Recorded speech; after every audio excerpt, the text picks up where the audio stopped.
Hi, and welcome to episode 3 of Rambling About Greek Mythology, a lax podcast where I just talk about a lot of Greek mythology. So, this episode today is considered part 2 of the older gods, and we'll be talking about mostly Gaea and all of her descendants, and also Eros. The focus on Eros will be more of an analytical focus, actually, compared to our usual just kind of like facts, and a bunch of information to digest. And Gaea will just be more so the usual of like, okay, there are a ton of kids. I apologize in advance. This type of episode just has to be this way because Gaea has so many descendants that you need to know.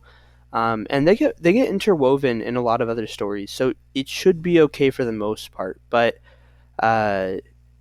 conventionally, if I'm going to be speaking about all of it, there will just be a lot that you need to hear. So let's dive right in. So Gaea is Mother Earth. You can also see her name as like uh, Telemater, I think, or Ge, just Ge.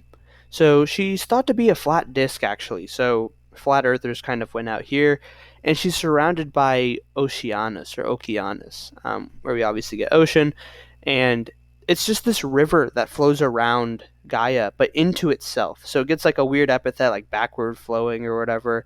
But really, that just means it's flowing into itself, and this is why sometimes in myths you see that Oceanus is said to be the father of all gods, but in the general scheme, tends to just be the father of like the Oceanids and all like pretty much every river deity you can probably guess is a son of Oceanus. So let's talk about who Gaea births on her own. So she births Pontus, which is just like an ancient sea deity, which makes sense if you think about like you have this earth and it's like this water had to come from the earth is kind of the logic. So okay, she birthed Pontus. Also Uranus or Uranus, the ancient sky deity. Same logic can be followed that like, oh, the sky, earth had to produce it, right? Why would it just be there? And a bunch of mountains. So that one's really easy to follow because mountains come from the ground. That's kind of the logic. And they're also their terrain. If you think about where the geography is, pretty good to conclude. So let's talk about now who she has with her kids. So with Pontus, she has Phorcys, Cato, but with an E, Nereus, Eurybia, and Thaumas, who are pretty much just ancient sea deities, but they produce really significant offspring, and that's really more where their importance comes from for us, as opposed to just like who they are. So Phorcys and Cato produce the Graeae. They're pretty much just these old women who, like, if you've read Percy Jackson, there's the whole like they share one eye and one tooth, and their names are Pemfredo, which sounds a lot like Alfredo to me, but no one seems to like think the same thing. Enyo and Dano. And they're pretty much involved in the Perseus story, so we'll talk about them more when we get there. They also so Phorcys and Cato also produce the Gorgons. So probably heard of the Gorgons, Medusa. Then she has two sisters, Stheno and Euryale. They also have involvement in Perseus' story. The only thing we want to note right now is just Stheno and Euryale are immortal, but Medusa is mortal. So that's just like an interesting distinction to note, that it's weird that like two of the three daughters are immortal, but not all of them. They also have Ladon. He's the dragon that guards the Garden of the Hesperides, which show up every now and then. They were like a gift to Hera for the marriage with Zeus, given by Gaea, actually. And so Ladon doesn't really do a good job of defending this garden, though. Like, everyone seems to be able to get apples from him. So he's like not doing a good job, but he still somehow becomes the constellation Draco by Hera. So I think that may just be kind of like a nepotism thing as opposed to anything else. And finally, Phorcys and Cato also have Thusa. She's just the mother of Polyphemus, this famous Cyclops from the Odyssey, by Poseidon. Now, Phorcys also has one other kid on the side with Crataeus. Sometimes you'll see her to be said as just like another name for Hecate or Hecate, but seemingly she's just a random water nymph. And Phorcys and Crataeus had Scylla, whose story we'll talk about in the Odyssey episodes. Now, let's move on from there to Nereus. So Nereus is pretty significant in terms of like who his kids are. So he's one of your like classic old men of the sea. There's a name for him, and then there's a name for Proteus, another old man of the sea. Although I think Proteus mostly keeps that name. Nereus doesn't really get it too often. Either way, with Doris, a daughter of Oceanus and Tethys, which we will from now on just call an Oceanid, um, they have the 50 Nereids. So again, this is another list where I don't think it's super worth to just list all 50 for you. It will just be really like long lasting and dragging, and you do not need that for how much information there already will be in this episode. So again, I'll just add to the Google Doc. You can check it out there if you wish. But there are notable ones that we will talk about nonetheless. So one is Amphitrite. She's the wife of Poseidon, so you can think of her as like the queen of the sea. There's Kaimothoe. She is this Nereid who like helps Triton save Aeneas' ships in the Aeneid. So we'll talk about it when we get there more in depth. There's Galatea, the love interest of Polyphemus, the Cyclops. Now there's Pronoia. So Pronoia, I put her on this list just to play it safe. Um, it's not really like 100% certain in this one, and I couldn't find it in anything whether or not this is so. But I didn't see why it would be unlikely. So Pronoia possibly is the mother of Deucalion, who's like the Greek version of Adam. Um, although maybe Adam is based off of Deucalion, not really sure, via Prometheus. So Pronoia and Prometheus may have had Deucalion. Don't know if Pronoia, though, is an Nereid or just another person. But I'm pretty sure, like, Pronoia is derived from, like, the Greek for, like, it's from pro and then, like, nous, like, mind, which would make sense with, like, Prometheus, like, the whole forethought thing. So maybe it's just, like, a name they developed. Then you have Samathe. She's the mother of Phocus by Iacchus, the grandfather of Achilles. And then Thetis, the mother of Achilles by Peleus, son of Iacchus. So the thing with the Nereids to really keep in mind is keeping track of like, okay, since you now know that they're Nereids, you know how ancient they are, so you also know how important they are, right? Like age tends to mean a fair amount of importance, and also maybe you'll start to stick out to you the drastic age differences that must be occurring in mythology. But like with Samathe and Thetis, for example, so Achilles' dad Peleus, who's also son of Iacchus, along with his brother Telamon, kill Phocus, who's like their half brother. And so Samathe, out of rage, sends like a wolf to ravage Peleus' flocks, like sheep probably, I don't know, some ex flocks. And Thetis actually, they're not married yet, Peleus and Thetis, that is. But Thetis actually negotiates with Samathe to like, save the flocks, and so she turns the wolf into stone. So you can already see interaction that's occurring just within like two people we just talked about, who seemingly were just like sisters. But there's like so much more interaction, and I think that's what you want to keep in mind when you're hearing all these lists. Is like, do we see any interaction? If so, how does it occur? So yeah, we'll move on now to Eurybia. So Eurybia is kind of a like weird one out, so to speak, because she actually marries a Titan, Crius or Crius, however you want to pronounce it, who's a son of Gaea and Uranus. We will talk about that later. So Eurybia and Crius have Astraeus. So that sounds a lot like, maybe if you know Latin, like Astra, like star. And so he's the father of the winds. So like Boreas, the north wind, Zephyrus, the west wind, and Notus, the south wind. Uh, all like he fathered them upon Eos or Eos, however you want to pronounce it. She's like Dawn is her like I guess domain.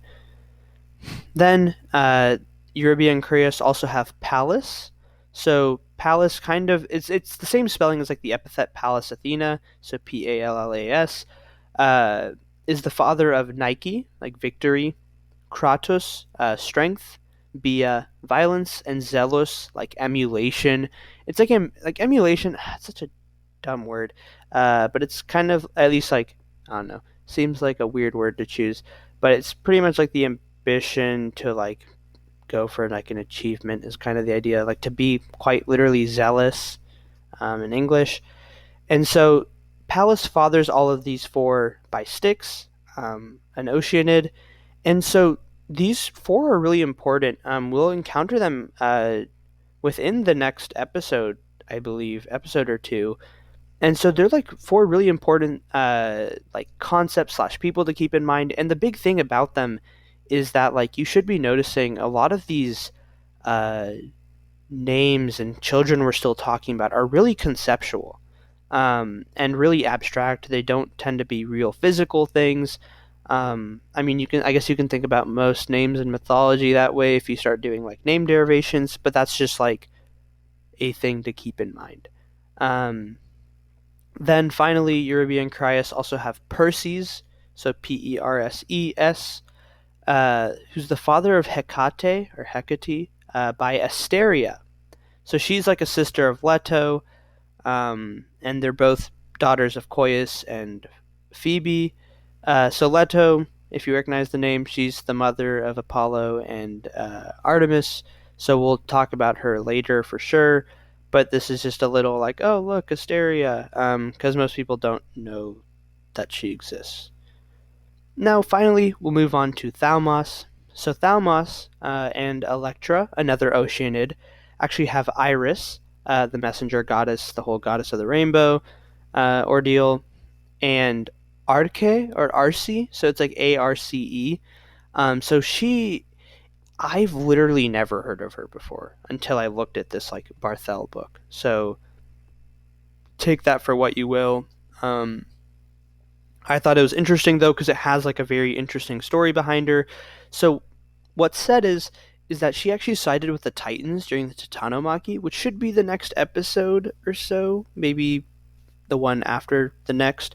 And for like siding with them, she was actually stripped of her wings, which in some versions may have been given to Achilles, which is why he can travel so quickly. Uh, Another version I've seen in the Grimal, one of the books I've cited, is he's given like in his like I think his heel bone or something is like replaced with the bone of like Damisus, this giant who is known for being super swift, and that's why he can run quickly. So here's kind of like already your taste of different versions. We talked about it last time, but this is like story wise now. Different versions, completely different ideas, and it just kind of depends on what version, who decided to write it. But yeah, keeping those in mind and keeping track of those is always very interesting. Finally, we have the Harpies. So the Harpies we'll encounter in the Argonaut story later, so I won't really go into too much detail, but I'll list out the names. So they're Ilo, Aello, Ocypete or Ocypete, like Ocypete, Kilino, and Podargi. Podargi actually, for how much like the book like boom roasts the harpies for not being the most pretty, she's the wife of Zephyrus, like the West Wind. So she clearly did okay. Um, and yeah, she also isn't as involved in the whole Phineas story as far as I'm aware. But again, talk about it in the Argonauts like mini series. So we'll do that then. So now that's pretty much all of like Gaia's descendants' kids or offspring's kids. So now we can move on to Gaia with Uranus. So Gaia with Uranus bore the Melii. They're just ash nymphs. That's pretty much all there is to them. They're now the Erinyes, known as like the Furies or the Eumenides, the kindly ones, or like Semnithei, the venerable goddesses. So the whole thing, the reason why I'm saying all these different names, is you don't really refer to them as the Furies. After one myth story, this is more specific to Athens, so I don't know what the general consensus was amongst like the Peloponnese as a whole, but the thing for Athens is they ruled or after like Orestes' trial on the Areopagus, where he like I guess is ruled in favor of, that like, his actions were fine and whatnot. Um, they were said to have like changed in demeanor. Um, don't know how true that is, and maybe it's just an Athens thing, but either way, there's a bunch of names to know for them. And so the names of the group, as always, group names are really critical to know, which is why I've been listing them all out, is Tisiphone, Alecto, and Megara. And so, yeah, they're the basic function of them is they're thought to be like vengeful deities, and they like punish people for like killing family. Um, they'll appear in a fair amount of stories. I've already said that we will talk about in due time. Whether or not the crime's justified. That's a big thing about the killing. Is whether or not the crime's justified, you will be like punished for it. As also shown in the Aeneid, we have seen that they can just be used to stir up madness, like as like a means to do that.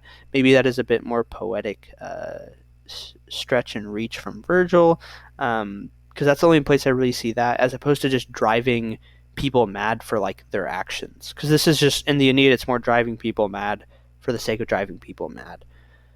So yeah, with Uranus, Gaia also bore the Hecatonkires. They're these like uh, big, like giant kind of figures with like 100 arms, and they also had 50 heads. So their names are Cautos, Briareus, apparently known as Aigaion to mortals. I'm pretty sure that's said in either the Aeneid or the Metamorphoses. I think it's the Aeneid. But he's involved in a fair amount of stories. He's the only one that's really involved in a fair amount of stories, besides all of the like Hecatonkires being involved in like the battles with the Titans and whatnot.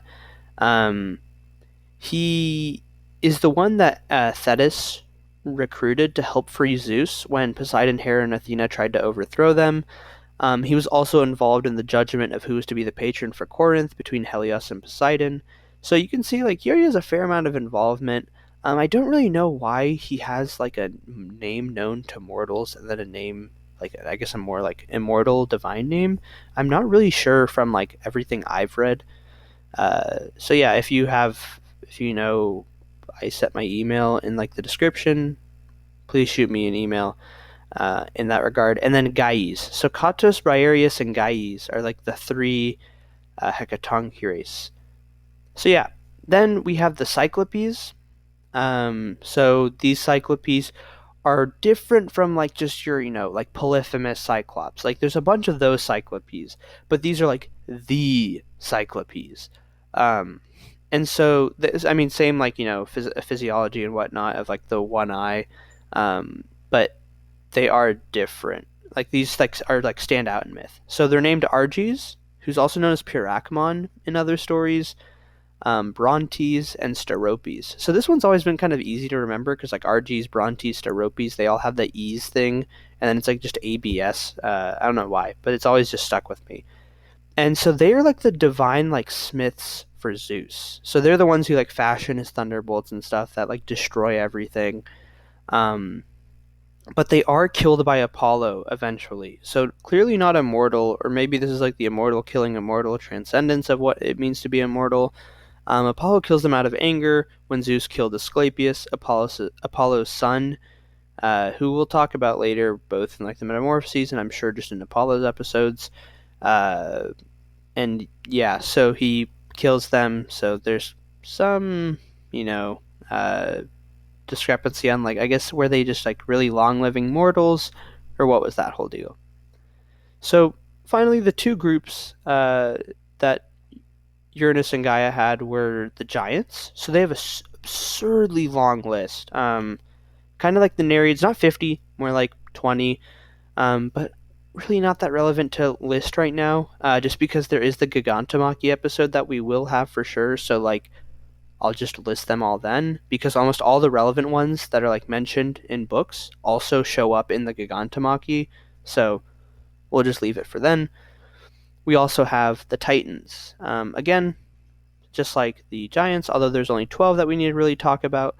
I guess like 15 or 16 if you include other generations. We'll discuss in the Titanomachy episode because it just makes more sense than already extending this extremely long, like, and brutally dense listing of just, oh, look at all these kids, look at all their kids, look at all these kids, make all these connections. Oh, it's so simple, you know. So we'll leave it for later. So those are pretty much all of the main offspring and then descendants of offspring I wanted to talk about.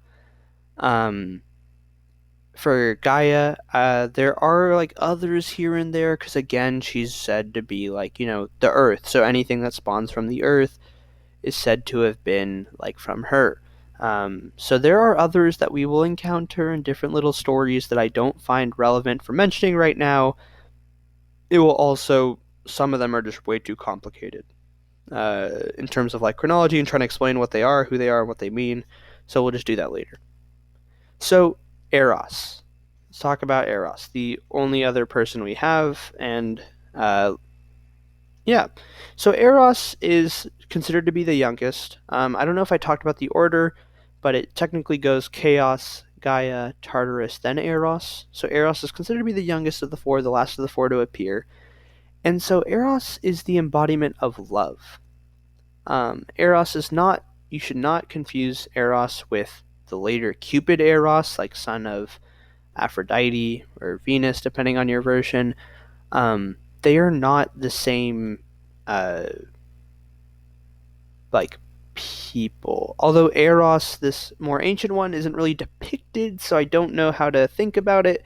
But what I would say is just understand that the Eros that, like, you know, most likely like Cupid, that you see in like paintings and stuff, is more around the concept of like making people fall in love and making people hate each other, just kind of like trivially. Like there's no like a real consequence of it. You know, like little stories come out of it, but not like creation consequence, of like the level that Eros, like this ancient one, has. So in like Hesiod's Theogony, Eros is described to be the ultimate counselor of gods and men, um, considered to be very necessary for world creation because love is like what makes people and things appear, right? That is like how like this production is occurring of all these deities and whatnot. Um, and also like, you know, Sophocles's Antigone. There's like a choral ode. It's like line 780 or 790, somewhere around there. It talks about how Eros is like unconquered in battle and war, and uh, how